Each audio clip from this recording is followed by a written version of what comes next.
Shall we bow our heads for a word of prayer? తలలు వంచి ప్రార్థన చేసుకుందాం.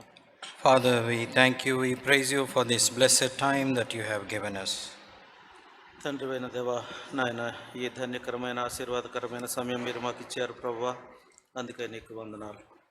Lord, who are we to enter into your holy courts? నీ పరిశుద్ధ ఆవరణంలోనికి ప్రవేశించడానికి మేము ఎవరము ఏపాటి వారం తండ్రి. As for me, I am absolutely unworthy, Lord, O Father, to come into your holy courts. నా మట్టుకైతే తండ్రి నీ పరిశుద్ధమైనటువంటి ఆవరణంలో ప్రవేశించడానికి నేను పూర్తిగా అయోగ్యుడను. But for your Son, but for your Son's blood of Jesus, we are here, O Father, gathering in the name of Jesus. కేవలము నీ కుమారుడైనటువంటి యేసు ప్రభు యొక్క రక్తం ద్వారా మాత్రమే మేము ఇక్కడ సమకూడి ఉన్నాం ప్రభువా. Even as we meditate upon the words of Christ that were uttered under tremendous excruciating pain, give us the help and strength of your Holy Spirit to be able to understand it. ఎంతో దుఃఖము, బాధ, వేదనలో నాయన ప్రభు పలికినటువంటి మాటలను ప్రభువా మేము అర్థం చేసుకోవటానికి నీ ఆత్మ సహాయం మాకు దయచేయండి. In Jesus' holy name we do humbly pray. యేసు పరిశుద్ధ నామమున దినంగా వేడుకుంటున్నాం తండ్రి. Amen. Today we are going to see briefly the first two words of the Lord Jesus Christ that he has uttered on the cross of Calvary. యేసు ప్రభు శిలువలో పలికినటువంటి రెండు మాటలను మనం క్లుప్తంగా ధ్యానించనప్పుడు, every single word of God has got its own impact and power. దేవుని పలికినటువంటి ప్రతి మాట కూడా ఎంతో ప్రభావశీలంగా ఉంటుంది. But these words are more significant because of the circumstances in which it was spoken. అయితే ఈ మాటలు ఆయన పలికినటువంటి సందర్భాన్ని బట్టి ఇంకా శక్తివంతమైనవిగాను అర్థవంతమైనవిగాను ఉన్నవి. We all know that when we are pressed, when we are afflicted, when we are oppressed, how we speak. మనకు కష్టము, బాధ, వేదన కలిగినప్పుడు మనం ఎలాగ మాట్లాడతామో మనకు తెలుసు. When he was oppressed and afflicted, he opened not his mouth, Bible says. ఆయన బాధపరచబడినప్పుడు, గాయపరచబడినప్పుడు తన నోరు తెరవలేదు అని బైబిల్ సెలవిస్తుంది. That is not generally of our nature, our personality. సాధారణంగా చూసుకుంటే మన వ్యక్తిత్వము ఇలా ఉండదు. When we are oppressed, when we are afflicted, we open our mouth very wide. మనకి ఎప్పుడైనా కష్టము, బాధ, వేదన వచ్చినప్పుడు మన నోరు పెద్దగా తెరుస్తాం. That's the reason they are worth meditating, so that we can get the essence of God's words when it was spoken in the circumstances he was in. అందుచేతే యేసు ప్రభు అలాంటి పరిస్థితుల్లో ఉన్నప్పుడు పలికినటువంటి ఆ మాటలు మనం ధ్యానించడం మనకెంతో ప్రయోజనకరంగా ఉంటుంది. You know, the Bible says, 1 Corinthians 15 verse 3, Christ died according to scriptures. కొరింథీయులకు రాసినటువంటి మొదటి పత్రిక 15వ అధ్యాయంలో 15 verse 3. 15వ అధ్యాయము 3వ వచనం ప్రకారము క్రీస్తు మన పాపముల నిమిత్తము మృతి పొందెను. According to the scriptures. లేఖనముల ప్రకారము. Yes, లేఖనముల ప్రకారం. Yes, my dear people. అవును ప్రియులు. All the words that you see of the Lord Jesus Christ, not only on the cross, even in his life, if you see, all of them are the fulfillment of the prophecies that were spoken well in advance. అయితే యేసు శిలువలో పలికిన మాటల గురించి కాదు కానీ యేసు ప్రభు సహజంగా పలికినటువంటి ప్రతి మాట కూడా ముందుగా పలికినటువంటి ప్రవచనాల నెరవేర్పునే మనం చూస్తాం. Chapter 22 of Luke 37, if you see, Jesus himself said this. లూకా సువార్త 22వ అధ్యాయం 37వ వచనంలో యేసు ప్రభువే ఈ మాట చెప్పారు. For I tell you that this which is written must be fulfilled in me, and he was numbered with the transgressors, for that which refers to me has its fulfilling. లూకా సువార్త 22వ అధ్యాయము 37వ వచనం, ఆయన అక్రమకారులలో ఒకడుగా ఎంచబడిను అని రాయబడిన మాట నాయందు నెరవేరవలసి ఉన్నది. ఎలయనగా నన్ను గూర్చిన సంగతి సమాప్తమవుచున్నదని మీతో చెప్పుచున్నాను. Yes, for that which refers to me has its fulfillment. నా యందు రాయబడిన మాట నా యందు నెరవేరవలసి ఉన్నది. If you see these two words also, they are the fulfillment of the prophecies that were spoken about Jesus. ఈ రెండు మాటలను మనం చూసినట్లయితే ప్రభువుని గురించి పలకబడినటువంటి మాటల యొక్క ప్రవచనాల నెరవేర్పును మనం చూస్తాం ఇక్కడ. If we turn to Luke chapter 23 verse 33 and 34, if you read, లూకా సువార్త 23వ అధ్యాయము 33, 34 వచనాలు మనం చదివినట్లయితే, there we see the first word which Jesus spoke in verse 34. But Jesus was saying, Father, forgive them, for they do not know what they are doing. 34వ వచనంలో ప్రభు అంటున్నారు, యేసు, తండ్రి వీరేమి చేయుచున్నారో వీరెరుగరు గనుక వీరిని క్షమించుమని చెప్పాను. See, do you see that in the background in which it was spoken? ఎటువంటి నేపథ్యంలో ప్రభు ఈ మాటలు పలుకుతున్నారు? Verse 33, if you read, 33వ వచనం చదివితే, they crucified him and the criminals alongside, one on the right and one on the left. ఆయన కుడివైపున ఒకని ఎడమ వైపున ఒకని ఆ నేరస్తులను ఆయనతో కూడా సిలువ వేసిరి. When they crucified him, he said those words. ఆయనను సిలువ వేసిన తర్వాత ప్రభు ఈ మాట పలికారు. A man came to me one night and spoke to me about his humiliation or complaints that he had whole of the night almost. ఒక రాత్రి ఒక వ్యక్తి నా దగ్గరకు వచ్చి ఆయనకు ఉన్నటువంటి కష్టము, బాధ, ఎంతో వేదన, ఇవన్నీ కూడా రాత్రంతా నాతో మాట్లాడుతూ ఉంటున్నాడు. I was not knowing what to say to him. I was just 28 or 29 at that time. అప్పుడు ఆ జరిగిన సందర్భంలో నాకు 28, 29 సంవత్సరాల వయసు ఉంటుంది. నాకు ఏం చెప్పాలో, జవాబు ఆయనకి ఏం చెప్పాలో నాకు అర్థం కాని పరిస్థితి. Maybe we slept around 3 o'clock or 4 o'clock in the morning. Early in the morning, got up. I asked him again when he was speaking the same things, did they crucify you? అయితే మేము తెల్లవారుజామున 3 గంటలకు ఎప్పుడు పడుకున్నాం. మళ్ళీ ఉదయాన్నే లేచినప్పుడు మళ్ళీ రాత్రి చెప్పినటువంటి మాటలే ఆయన మళ్ళీ పలుకుతుంటే నేను అన్నాను, ఆ మాటలు మిమ్మల్ని సిలువ వేసినవా అని. You see, my dear people, ప్రియులారా, we have far way to go to be crucified, but even for the mosquito bites that we have in comparison to the Jesus sufferings, we complain, we murmur, we say so many things. అయితే సిలువ వేయబడటానికి మనం ఎంతో దూరం వెళ్ళవలసి ఉన్నప్పటికీ కూడా ప్రభు యొక్క వేదనలు, బాధలతో పోల్చుకుంటే, ఆయన కష్టాలతో మనం పోల్చుకుంటే చిన్న దోమ కుట్టినా కూడా మనం సణగటం గొనగటం లాగా ఉంటుంది. You see, my dear people, when the cross of Christ, we speak of cross, we put star on our house, we put cross on our house, and we come to Good Friday service year after year, Sunday, Wednesday, Saturday, this retreat, that retreat, Vizag retreat, Gajuvaka retreat, Beulah Gardens retreat, so many things we do. But if the cross has got no practical implication on our lives, all that we are doing in the name of Jesus is mere waste. మనం ఇలా సిలువ ధరించటం కానీ, సిలువని ఇంట్లో పెట్టుకోవటం కానీ, నక్షత్రాలు పెట్టుకోవటం, లేకపోతే ఇక్కడ కూటాలకు రావటం, గాజువాక వెళ్ళటం, ఇవన్నీ కూడా ఇన్ని చేసినా కానీ సిలువ యొక్క ప్రభావం మన జీవితంలో కనుక లేకపోతే మిగిలినవన్నీ కూడా వ్యర్థమే. If we are not able to forgive, మనము కనుక క్షమించలేనటువంటి పరిస్థితిలో ఉంటే, all the cross that we speak of is lot of humbug. సిలువను గురించి మనం ఎన్ని మాటలు మాట్లాడినా కానీ అదంతా వట్టిదే. What is the use of all of these things? వీటన్నిటి యొక్క వలన ఉపయోగం ఏమిటి మనకి? Whom do you want to give this kind of religion? ఇలాంటి భక్తిని ఎవరికి చూపించాలని అనుకుంటున్నారు? No use. It's a lot of garbage when we speak. ఉపయోగం లేదు. మనం మాట్లాడినట్లయితే కనుక ఇదంతా చాలా చెత్తలాగా ఉంటుంది.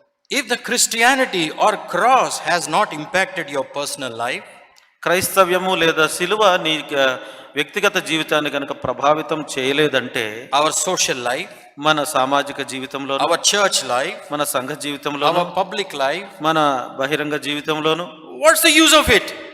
అలా సిలువ ప్రభావితం చేయకపోతే దానివల్ల ఉపయోగం ఏంటి? Every single religion speaks of some good things, isn't it? ప్రతి మతము కూడా కొన్ని మంచి విషయాల గురించి చెప్తూ ఉంటది కదా. Don't harm others. Don't harm others. ఇతరులకు హాని చేయకండి, Don't kill, don't murder, don't commit adultery. చంపొద్దు, నరహత్య చేయొద్దు, వ్యభిచారం చేయొద్దు. More or less, many religions tell the same. చాలా ఇంచుమించు అన్ని మతాలు కూడా ఇలాగ చెప్తాయి.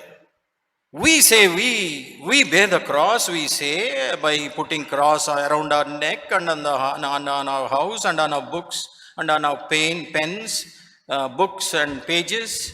But if it has not impacted our personal life, what for such religion?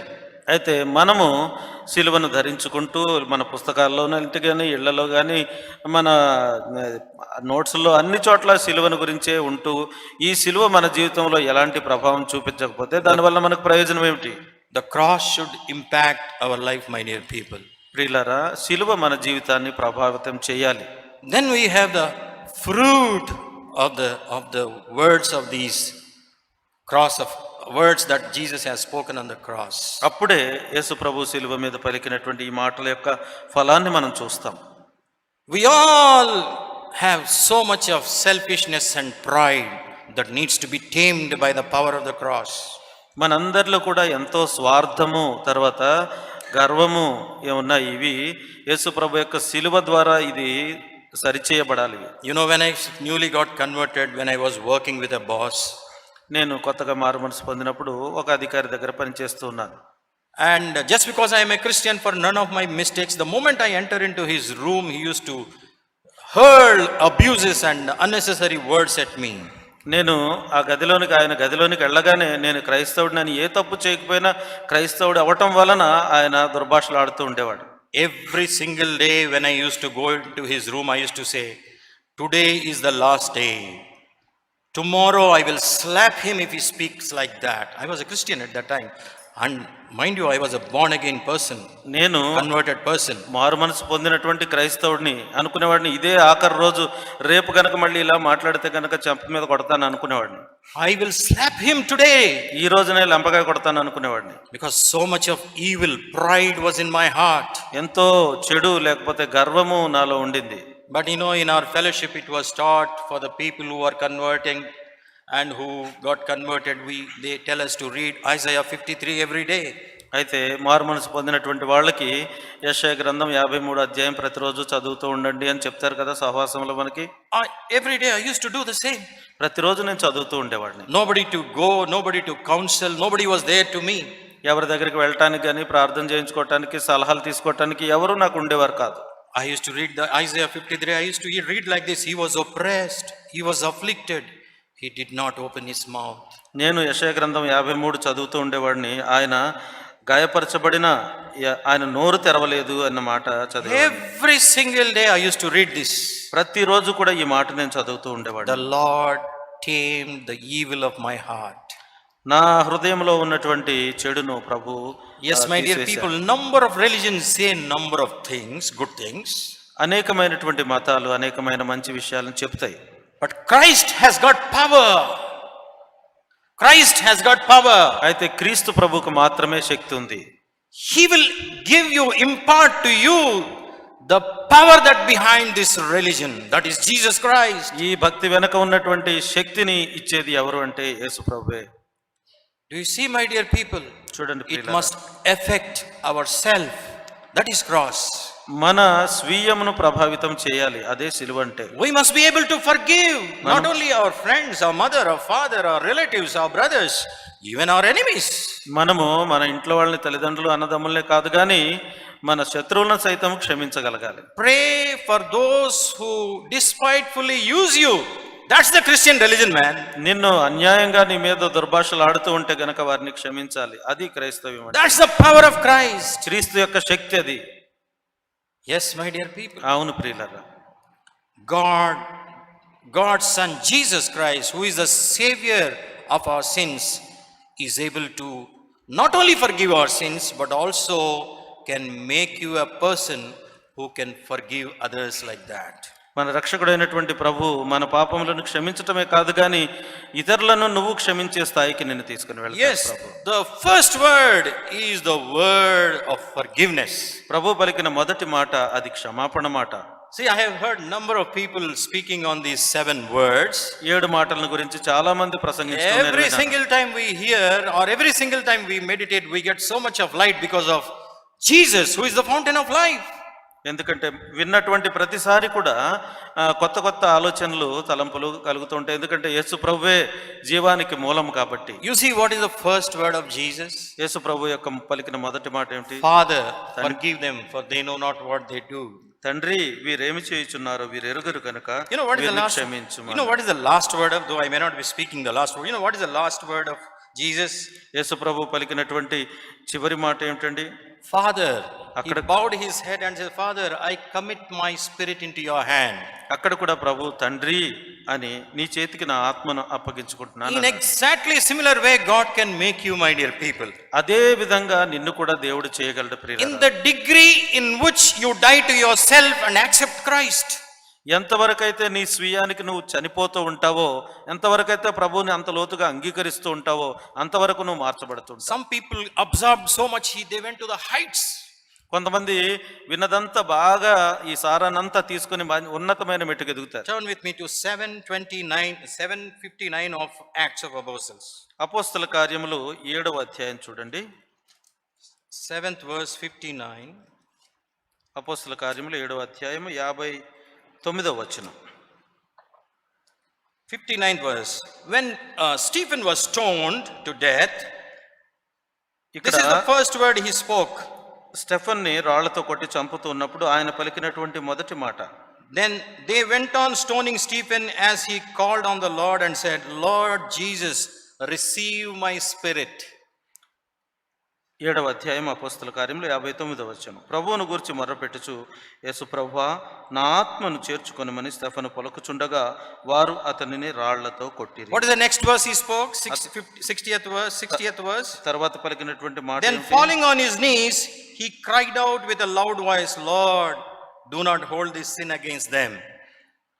అతడు మోకాళ్ళుని, ప్రభువా వారి మీద ఈ పాపము మోపకుము అని గొప్ప శబ్దంతో పలికెను. The first word of Jesus is forgive them. The last word of Jesus is, Father, Lord, I commit my spirit to you. యేసు ప్రభు పలికినటువంటి మొదటి మాట తండ్రి అని వీరిని క్షమించమన్నాడు. ఆయన పలికినటువంటి చివరి మాట నా ఆత్మని నీ చేతికి అప్పగించుకుంటున్నాను. Stephen was a great martyr, saint, filled with the Holy Spirit of God. ఈ స్టెఫను కూడా హతసాక్షి అయినటువంటి పరిశుద్ధాత్మతో నింపబడినటువంటి గొప్ప వ్యక్తి.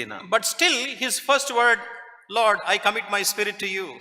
ఇతను పలికినటువంటి మొదటి మాట కూడా క్షమాపణ కాదు గాని నా ఆత్మను చేర్చుకొనమని పలికాడు. He is a saint of God. Heavens open.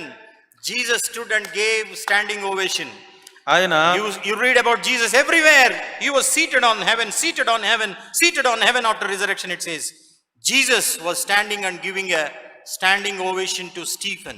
అయితే స్టెఫను యేసు ప్రభు సింహాసనాసీనుడైన తర్వాత పునరుద్ధానుడైన తర్వాత ఎప్పుడు కూడా ఆయన గురించి చెప్పబడింది ఏంటంటే ప్రభు ఎప్పుడు కూడా సింహాసనాసీనుడై ఉన్నాడు అని చెప్పబడుతుంది. కానీ Stephen says, I saw the heavens open, the Son of Man standing on the right hand of the Father, he says. Stefan అంటున్నాడు, ఇదిగో ఆకాశం తెరవబడటం, నేను దేవుని కుమారుడిని సింహాసనం దగ్గర నిలబడి ఉండటం నేను చూస్తున్నాను అన్నాడు. Even such a man, అలాంటి వ్యక్తి కూడా his first word is about himself. అతను పలికినటువంటి మొదటి మాట తన గురించే పలికాడు. But next word is forgive them. రెండవ మాట క్షమాపణ. How good our Jesus is. మన ప్రభు యేసు ప్రభు ఎంత మంచివాడు. Why do we fear to come to Jesus?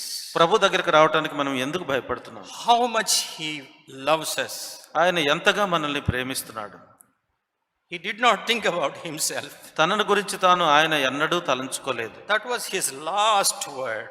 ఆయన పలికినటువంటి చివరి మాట అది. What was his first word? ఆయన పలికిన మొదటి మాట ఏమిటి? Your forgiveness.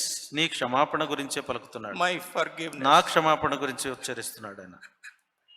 That was his first word. అది ఆయన పలికినటువంటి మొదటి మాట. You know, he said in old, I don't have time, in the limited time I cannot tell all these things, references. Look, I have inscribed you in my hand. క్లుప్తమైనటువంటి సమయంలో అన్ని చెప్పడానికి నా అరచేతుల మీద సమయం లేదు కానీ ప్రభు చెప్తున్నాడు, ఇదిగో చూడు నిన్ను నా అరచేతుల్లో చెక్కుకున్నాను అన్నాడు. Why did he do that? ఎందుకు చేశాడు ఆయన? He could have resurrected and would have gone to heaven with glorified body without those holes. ఆ చేతులకు గాయాలు లేకుండానే ఆయన పునరుద్ధరణుడై ఆ పరలోకానికి ఆరోహణం అయిపోయి ఉండొచ్చు. That's one of the prophecy about the Lord Jesus Christ, that he would take our sins, griefs in his hands. ప్రభువుని గురించినటువంటి ఒక ప్రవచనం ఏమిటంటే ఆయన మన దోషములను పాపములను ఆయన చేతుల్లోకి తీసుకుంటాడన్నది. Look, I have inscribed you in my own hand. చూడండి, మిమ్మల్ని నా చేతులలో చెక్కుకొని ఉన్నాను. Why did I do that? ఎందుకు ఇలా చేస్తున్నాను నేను? Because ఎందుకంటే నీ ప్రాకారములు ఎల్లప్పుడూ నా ఎదుట ఉన్నవి. నీ ప్రాకారములు ఎప్పుడు కూడా నా ముందే ఉంటాయి. What is ప్రాకారములు? ఏమిటి ప్రాకారాలు అంటే? రక్షణయే నీ ప్రాకారములని. You see it in Isaiah 60th chapter. యెషయా గ్రంథం 60వ అధ్యాయంలో రక్షణ అనే ప్రాకారం అని ఉంటుంది. It means, దాని అర్థం ఏంటంటే రక్షణ, salvation, your forgiveness is always his first thing. దాని అర్థం ఏంటంటే నీ రక్షణ అనేది ఎల్లప్పుడూ కూడా ప్రభు యొక్క మొట్టమొదటి ప్రాధాన్యతగా ఉంది. He doesn't want to forget. ఆయన నిన్ను మర్చిపోకూడదు అనుకుంటున్నాడు. Even on the right hand of the Father. తండ్రి కుడి పార్శ్వమున ఉండి కూడా. Are we living like great saints now? ఇప్పుడు even after conversion? మారు మనసు పొందిన తర్వాత మనం గొప్ప పరిశుద్ధుల్లాగా మనం జీవిస్తున్నామా? No. Many a times we live like that old dog, old pig.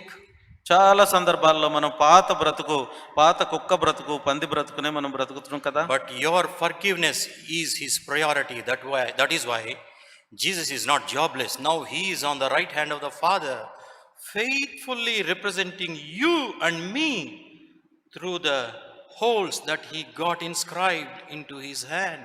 అయితే యేసు ప్రభు ఇప్పుడు పునరుద్ధరణుడైన తర్వాత తండ్రి సింహాసనం యొక్క కుడి పార్శ్వమున ఉండి కూడా ఆయన సిలువలో పొందినటువంటి ఆ గాయాలను ప్రభువుకు చూపిస్తూ మన గురించి విజ్ఞాపన చేస్తున్నాడు. Why do we fear to come to Jesus? ప్రభు దగ్గరికి రావడానికి ఎందుకు Oh young man, young woman, oh యవనస్తుడా, యవనస్తుడా, even if you are old, whosoever you are, వృద్ధులైనా కానీ ఎవరైనా సరే, how so wicked you are, నువ్వు ఎంత దుష్టుడవైనా కానీ, whatever condition you are in, ఎటువంటి పరిస్థితుల్లో మీరున్నా, your forgiveness, your salvation is his priority. నీ క్షమాపణ, నీ రక్షణ అనేది ప్రభు యొక్క ప్రాధాన్యత. If you lose this savior and thereby his salvation, what a fantastic fool you are. ఈ రక్షణను, ఈ రక్షకుడిని, ఈ రక్షణను పోగొట్టుకుంటే ఎంత బుద్ధి లేని వాడివవుతావు నువ్వు. Never fear to come to the fountain of life, the Lord Jesus Christ. జీవాధిపతి అయినటువంటి ప్రభు దగ్గరికి ఎన్నడూ రావటానికి సంకోచించొద్దు. His first word was, Father, forgive them, for they know not what they do. తండ్రి, వీరేమి చేయుచున్నారో వీరు ఎరుగరు గనుక వీరిని క్షమించు అని పై ప్రభువు మొదటి మాట పలికాడు. His forgiveness, the power of his forgiveness is seen in the power of his blood too, seen in his second word. అయితే ప్రభు యొక్క రక్తం యొక్క ప్రభావము ఆయన రెండవ మాటలో కూడా తెలుస్తుంది. You can see it in same chapter 23, Luke 43. అదే విషయాన్ని మనం లూకాసు వార్త 23వ అధ్యాయము 43వ వచనంలో చూస్తాం. Truly, and he said to him, truly I say to you, today you shall be with me in paradise. 23:43 నేడు నీవు నాతో కూడా పరదైసులో ఉందువని నిశ్చయముగా నీతో చెప్పుచున్నాను నేను. Truly you will be with me today in paradise. నిశ్చయముగా నేడు నీవు నాతో కూడా పరదైసులో ఉంటావు. See, we must understand every single word under the background that Jesus has spoken. ప్రభు మాట్లాడినటువంటి ప్రతి మాట కూడా ఆయన ఎటువంటి పరిస్థితులు నేపథ్యంలో ఉన్నాడో ఆ నేపథ్యాన్ని అర్థం చేసుకోవాలి. This is same Jesus who kicked Adam out of the paradise once. ఒకానొక సమయంలో ఈ యేసు ప్రభువే ఆదాముని పరదేశం నుంచి బయటికి తోసేశారు. How many sins Adam and Eve did? ఆదాము అవ్వలు ఎన్ని పాపాలు చేశారు? 1, 2, 3, 4. How many? ఎన్ని పాపాలు చేశారు? Only one. కేవలం ఒకే ఒకటి. For only one sin, ఒక్క పాపానికి he kicked him out of the paradise. పరదేశంలో నుండి బయటికి నెట్టివేయబడ్డాడు. It's there in the Bible. I don't have time to see. You can see it in Genesis first few chapters. ఆదికాండం మొదటి కొన్ని అధ్యాయాల్లో వెళ్ళగొట్టని he kicked him out of the paradise. ఆయన పరదేశం నుండి ఆదాము అవ్వలను వెళ్ళగొట్టాడు. For one sin a person was kicked out of the paradise. How does it became a paradise, an open gate to this person. అయితే ఒక్క పాపం చేసినటువంటి వ్యక్తులకి పరలోకం నుంచి తరిమేస్తే ఈ వ్యక్తికి ఎలాగ పరలోక ద్వారాలు తెరవబడ్డాయి? There is a background to it. దానికి నేపథ్యం ఉంది. For your forgiveness, there is a background to it. నువ్వు క్షమించబడటానికి వెనక ఒక కారణం ఉంది. It is true, God offers forgiveness with open hands to each and every one. ప్రతి వ్యక్తికి తెరిచిన చేతులతో దేవుడు క్షమాపణ ఇస్తున్నాడు. But not without a condition, mind you. I don't want to give you a cheap gospel. అయితే ఇది షరతులు లేనటువంటిది కాదు, ఇది చౌకైనటువంటి సువార్త కాదు సుమా. We'll see that what is that background. దాని యొక్క వెనక ఉన్నటువంటి Verse సంగతి 41. 41వ వచనము. What was this thief who got forgiveness was saying? ఇక్కడ ఈ క్షమాపణ పొందినటువంటి ఈ వ్యక్తి దొంగ ఎలాంటి వాడో చూద్దాం. And ఇక్కడ we indeed are suffering justly, మన- for we are receiving what we deserve for our deeds. It's in NASB like this. 41వ వచనంలో మనకైతే ఇది న్యాయమే, మనము చేసిన వాటికి తగిన ఫలము పొందుచున్నాము అన్నాడు. But this man has done nothing. అయితే ఈయన ఏ తప్పిదము చేయలేదు In అన్నాడు. effect, what did he do? దాని ఫలితంగా అతను ఏం చేశాడు? అతను I do not blame anyone for my condition. This is happening to me justly. What I deserve, I am getting for myself. అయితే నాకు జరిగినటువంటి పరిస్థితులు, నేను ఇప్పుడున్న పరిస్థితికి నేను ఎవరిని కూడా నేను నిందించను, దాని అంతటికి నేనే కారణమా అని అన్నాడు. That అనుకున్నాడు. is simply repentance. దాని అర్థం ఏంటంటే What సింపుల్ గా చెప్పాలంటే మారు మనసు, What did- పశ్చాత్తాపం. What Adam did not do. ఆదాము చెయ్యని పని అది. I am the culprit. He did not say. నేనే దానికి కారణమండి అని చెప్పలేదు. Look at that wretched woman whom you have given. She is the culprit. మీరిచ్చారు కదా ప్రభువా, ఆ స్త్రీ ఆమె దీనికి మూల కారణం అన్నాడు. What is Jesus' reaction for that? దానికి ప్రభు ఇచ్చినట్టు He kicked ప్రతిస్పందనలు him out of the paradise. వెళ్ళగొట్టేశాడు పరదేశంలో ఉన్నట్టు. If your attitude is also like Adam, I have no hesitation to say, I don't want to give a cheap gospel. He will kick you out of the paradise. He may invite you to come to this church. Till you die, God may giving you opportunities. But on the day, He will kick you out of the paradise. నీ These are వైఖరి the words of God. నీ వైఖరి గనక ఆదాములాగే ఉన్నట్లయితే గనక జీవితాంతం మందిరానికి నువ్వు వచ్చి విన్నా సరే చివరిన మాత్రం నిన్ను పరదేశం నుండి బయటకు But తరిమేస్తాడు. like this thief, if you humble yourself, కానీ ఈ దొంగలాగా మిమ్మల్ని మీరు తగ్గించుకుంటే, Lord, I am responsible for the state that I am in.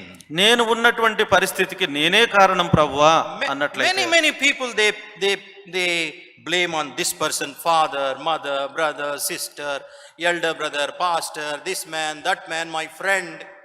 All kukarma they will do and they keep on blaming others. వీళ్ళు అన్ని పనికిరాని పనులన్నీ చేసి అమ్మ నాన్నని లేకపోతే చర్చిలో పెద్దల్ని పాస్టర్ని అందరినీ వాళ్ళు దీనికి కారణం అన్నట్టుగా చెప్తూ ఉంటారు. I would like to show you one verse, my dear people, to whom the salvation will be very close, very real. ఎవరికి రక్షణ సమీపంగా ఉంటుంది, వాస్తవంగా ఉంటుంది అన్నది Psalm 85. మీకు ఒక Psalm 85 రెఫరెన్స్ చూపిస్తాను. verse 9. 85వ Psalm Keerthana, 85 verse 9. 85వ Keerthana, Surely his salvation is near to those who fear him. 85వ కీర్తన 9th verse. 9వ వచనము, ఆయన రక్షణ ఆయనకు భయపడే వారికి సమీపముగా ఉన్నది. To whom it is so close, ఎవరికి చాలా సమీపంగా ఉంది రక్షణ? his salvation is near to those who fear him. ఆయనకు భయపడు వారికి ఆయన రక్షణ సమీపంగా ఉంది. To this thief, the salvation is very close because he was having fear of God at that time. ఆ సమయంలో ఈ దొంగ దేవుని యందు భయభక్తులు కలిగి ఉన్నాడు కాబట్టే ఇతనికి రక్షణ చాలా సమీపంగా ఉండింది. Because we hear, he says to the other thief, don't you fear God that we are also in the same plight? మనం ఇద్దరం కూడా అదే పరిస్థితుల్లో ఉన్నాం కదరా అని చెప్పి మొదటి దొంగతో అంటున్నాడు, నువ్వు దేవునికి భయపడవా అని గద్దిస్తున్నాడు వాడిని. Physically, the second thief also very near, very close. ఈ రెండవ దొంగ కూడా అదే పరిస్థితిలో ఉన్నాడు. But his salvation is very far. కానీ అతని రక్షణ చాలా దూరంగా ఉంది అతనికి. You may be in LEF here, in the church, in the center of the church. నువ్వు ఈ LF లోనే సంఘంలోనే మధ్యలోనే ఉండొచ్చు నువ్వు, Your heart may be very far from God. కానీ నీ హృదయం దేవునికి చాలా దూరంగా ఉండి ఉండొచ్చు. It can be very near, very close, depending upon your attitude towards your sins. నీ పాపముల పట్ల నీకున్నటువంటి వైఖరిని బట్టి నీ హృదయం దగ్గరగానే ఉంటుంది, లేదంటే దూరంగానే ఉంటుంది. His salvation is so near to those who fear Him. ఆయనకు భయపడే వారికి ఆయన రక్షణ Then let us సమీపంగా see ఉంది. to whom it is very close. ఎవరికి చాలా సమీపంగా ఉంది? Psalm 119, 119వ కీర్తన 155.